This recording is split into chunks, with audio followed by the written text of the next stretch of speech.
कुंडा से इस बार राजा भैया 7वीं बार विधायक चुने गए हैं। जीत के बाद राजा भैया से जुड़ी कई खबरें आपने सुनी होंगी। आज हम आपको राजा भैया से जुड़े कुछ ऐसे विवाद बताएंगे जिनसे आज से पहले आप शायद ही परिचित हों। कहा जाता है कि जहां से कुंडा की सीमा शुरू होती है वहां राज्य सरकार की सीमाएं समाप्त हो जाती हैं। ऐसा इसलिए क्योंकि यहाँ सब कुछ राजा भैया की मर्जी से होता है, अपराध भी और न्याय भी। राजा भैया से जुड़े अपराध की कहानियां यहाँ बहुत चलती हैं, लेकिन इसे बताने से पहले कहा जाता है लाइन का और कुछ रिपोर्ट का प्रयोग करना पड़ता है। राजा भैया की जिंदगी से जुड़े कई किस्से हैं और पहला किस्सा है हिस्ट्री शीटर राजा भैया के नाम से। राजा भैया के बारे में कुछ भी जानने से पहले उनके परिवार के बारे में जानना बेहद जरूरी है। राजा के दादा राज बजरंग बहादुर सिंह हिमाचल प्रदेश के लेफ्टिनेंट गवर्नर थे। पंतनगर कृषि विश्वविद्यालय के वाइस चांसलर थे।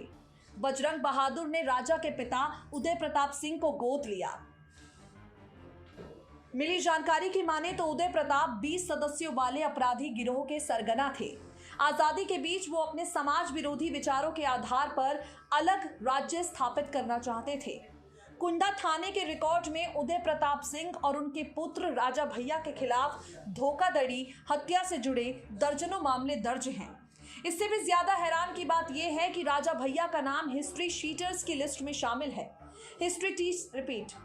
हिस्ट्री शीटर उसे कहते हैं जो अपराधी घोषित होने के बाद भी लगातार क्राइम करता जाए।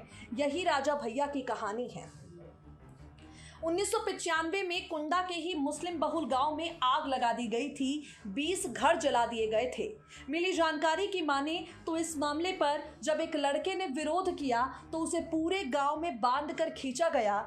इस पूरे कांड को बर्बर कांड नाम दिया गया, जिसमें राजा भैया का और उनके सबसे करीबी प्रकाश सिंह का नाम सामने आया। मामला दर्ज हुआ, जांच हुई तो कह दिया गया कि आग बुझाने के लिए पानी की व्यवस्था नहीं थी, इसलिए लोगों की जानें चली गई। लोग बताते हैं कि 100 मीटर की दूरी पर पानी से लबालब तालाब था, लेकिन किसी को भरने नहीं दिया गया। राजा भैया से जुड़ा एक दिल दहला देने वाला मामला दिलेरगंज का है। दिलेरगंज का मामला कुंडा से उठाकर लखनऊ वाया दिल्ली पहुंचा, जहां किरकिरी हुई। 1996 के चुनाव में कल्याण सिंह कुंडा से भाजपा प्रत्याशी के लिए रैली करने आए। नारा दिया गया, गुंडा विहीन कुंडा करो, ध्वज उठाओ दो हाथ। जनता ने इस नारे पर जोरदार तालियां पीटी, लेकिन चुनाव में फिर से राजा को चुन लिया। इससे भी ज्यादा अचरज की बात यह है कि राजा उन्हीं कल्याण सिंह की सरकार में मंत्री बने।